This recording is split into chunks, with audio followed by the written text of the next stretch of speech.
to T-minus retirement. My name is Dustin Watts, and I'm sitting with a man who needs no introduction, Professor Jeremy Siegel. Thank you. Yes. Thank Good you. to be with you today. Thank you so much, Professor. Well, I wanted to start off with markets. So we have just seen a historic run in April. S&P 500 off the bottom, up something like 15%. You know, it's up 7.5%, 8% on the year. It's, I think, a lot of people's surprise that has happened. I think the media is really portraying it as all AI, all memory driven. Do you see the rally as narrow as maybe the media is portraying it? I mean, I see a lot of broad market participation, but I wanted to get your take on that. Well, I think there's a number of things happening. And thank goodness we have as much oil in the United States as we do, and gas that we do. We are so much more insulated than the rest of the world. I think that's one of the factors. But the second factor is, what's happening in the chip stocks. I mean, when Intel came out with those earnings, it was like, bombs away. I mean, unbelievable. Their old chips that they had written off suddenly are worth money, and no one expected that. Remember, the narrative a little before was they're not depreciating them enough. Right. And then all of a sudden, hey, maybe we're over depreciating. So as a result, and the AI, and listen, the war, you need AI, drones, and intelligence, and all that defense spending, and the fact that we are net exporters of energy, and people are saying, thank God we're just not going to be hit that badly by it. But yeah, did it surprise everyone, including me? I think it surprised everyone. Well, I think you termed it in one of your papers that it was classic bull market behavior, right? That the dip just got bought, and we're sitting here a month and a half later. Everybody's in a little bit more chipper mood. I think too many people remember. Everyone read my book and said, "Always buy the dip." And so one day it's not going to work, and they're going to be so angry at me. Well, that's not today. So that's good. It's not today. I mean, we're going to listen. We haven't had a bear market since COVID, right?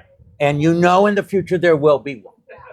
And that's when you have to keep your faith in the stock market. Well, and it's good. It's good to remember diversification, and we can't have everything in chip stocks and memory stocks. No. Don't try to run these sectors.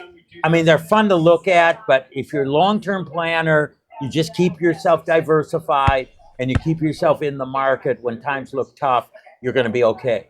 Yeah. Well, I wanted to switch over to the Fed. We obviously have a very interesting week this week with the new Fed chair. I think getting past what did the nomination. Yes. And going to be as governor, and then it's going to be. It's no one questions he's going to be chair. And okay. I'm looking at that June 17th meeting is going to be fascinating. Let me just tell you. Well, and you were a big proponent of the Fed needs to cut quicker. Some years ago, and now you've changed that a little bit just recently, and you're starting to say, hey, the next move from the Fed might be a hike. Yeah. And my question is, I mean, is the market prepared for that? Is that the consensus? I think up until this point really was still for cuts. Well, I don't think so, because if you look at Fed funds futures right now, they actually do predict a greater probability of a hike than a cut. And is that all from the war and higher energy costs? It's higher energy costs. Some of it's going to filter in.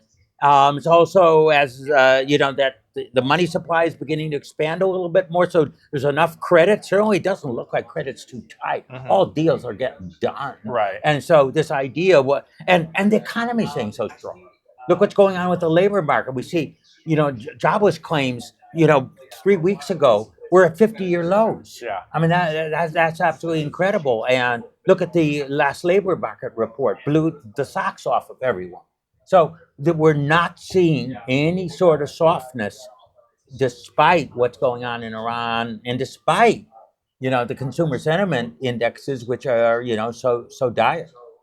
So maybe we'll have to kind of wait and see how the market does respond if, in fact, the next move from the Fed is a hike. Well, I don't think certainly Warsh is going to do that the first one, and then we get into late July, early August. So much going to happen with respect to the war and other economic developments that it's really, really hard to predict. After just like more than one meeting. Well, this goes into my next question. So the famous Tom Lee, I know you know No, of from course. Strat. He has. You know, he's a Wharton graduate. I didn't know that. Yeah. Wow. So, Wow. he didn't take my class, but you know, I want to say I'm from sure my you would school. have been. You would have been proud of him if he did. But He's a smart man. I like it. is. I like Tom a lot. Yeah, he's very smart, and he's been talking about this idea of the markets testing a Fed chair. And I wanted to get your opinion on that because I know you study history, and if the market does in fact test this new Fed chair, you know, is Kevin Warsh up for that test? Oh, I think he is. Don't forget, he was on the Fed for I guess more than 4 years already. So well known, and he sat in on meetings. So he's been a close Fed guy for a long time. I have no problem he'll pass the test. I don't really know what they say it'll test. What they mean is there might be a decline at some time in his first year, Right? like markets do. Right. It's not like all of a sudden, we're going to send it down and see what Kevin does. It's more like we might get over this, and we might get overexcited about chips, and there might be some earnings that doesn't come up, and then we can have a little bit of a reaction, a little pullback, or even a correction. Yeah.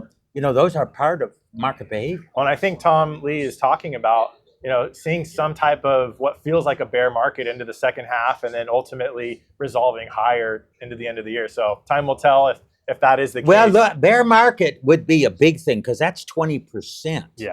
And we didn't. We just stopped short of 20% during the tariff brouhaha last year. So we didn't quite make it last year. You have to go back to the pandemic to get the last bear market. Yeah. So I know you've been watching M2 quite a bit. You've been writing about it. You've seen that tick up. Are you seeing any early warning signs that that increase in M2 is going to lead to broader inflation? I see that I thought that the money was increasing a little too slow up until 2 months ago. Okay. And that combined with a little other evidence, I was sort of on the side of a cut, at least moving forward.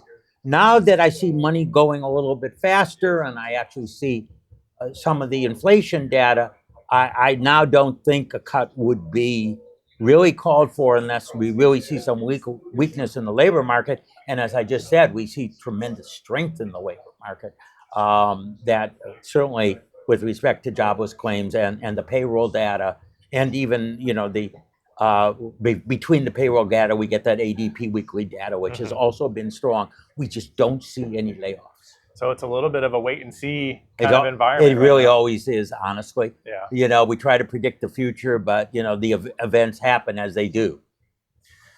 So my last question, Professor, I've really noticed this the last couple of years. It seems like we have this phenomenon of commentators always wanting to be the person that calls the .com, which you did, by the way, right? That was one time I got really bearish. People said I've never been bearish. No, I was bearish. 2000 March. I got that op-ed piece in Wall Street Journal. Yeah, well, and it went down in history. Yeah, right? It did almost. One of the few. I mean, most people online are not to your credentials to be calling these types of things, but they like to equate the current market either to the 1970s when we had just stagflation, when we had either the .com or the 08 financial crisis. I guess my question is, do you see any similarities to the market that we're in today, to either the 1970s when we had oil spike, we had slow growth, that stagflationary environment? I've seen that pick up a lot of traction online. Or anything, of course, the .com bubble, when tech stocks go up, everybody wants to say it's .com. Yeah. Do you see any similarities to any of those two? First of all, don't forget, stagflation is a combination of stagnant economy and inflation. Right. Now, it is true we see upticks in inflation, but I don't see a stagnant economy.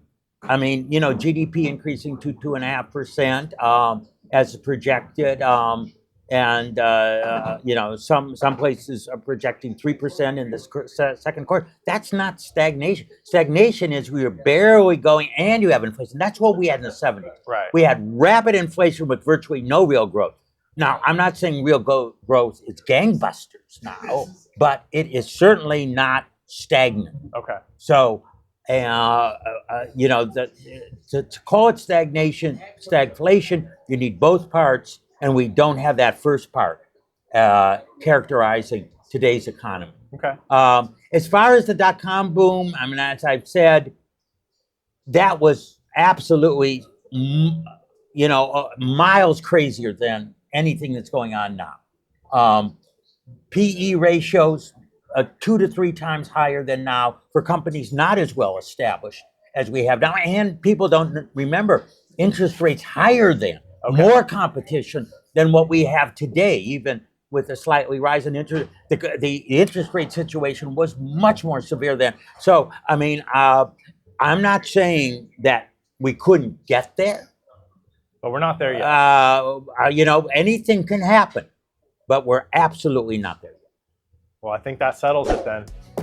Appreciate everybody watching. If you liked the video, please like, subscribe. We'll see you in the next one.